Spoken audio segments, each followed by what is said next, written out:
Hello everyone! Hi! Good morning! Yes, good morning everyone!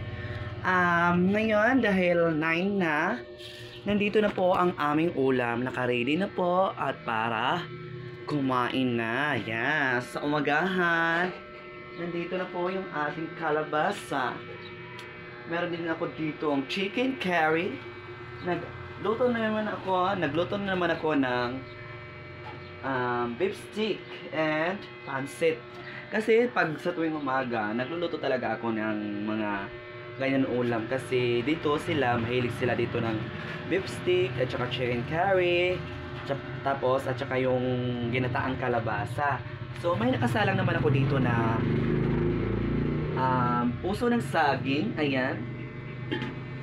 Meron din ako ditong Bicol Express dahil puro gata naman ngayon yung aming niluluto dahil mahilig sila magluto ng mga dahil mahilig sila mag-ulam ng mga ginataan. Sorry ha, dahil naano lang ako notal.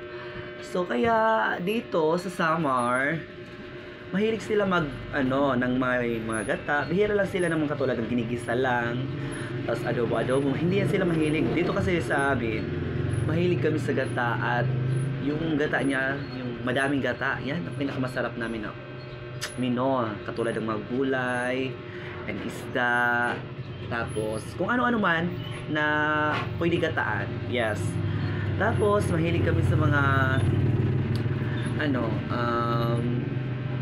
langka. Yan, kami din ang pumipitas langka. Ito napaka fresh.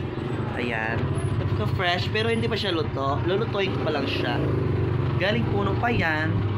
Yan guys. So naka-ready naman tayo lahat.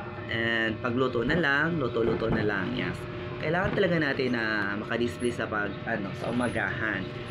Kailangan talaga yan ha. Tatandaan natin dahil tayo ay nagtitinda lamang. Hindi lang basta-basta lamang ha. Huwag mong kakahiya yung sarili mo. Kung anong meron tayong diskarte sa buhay.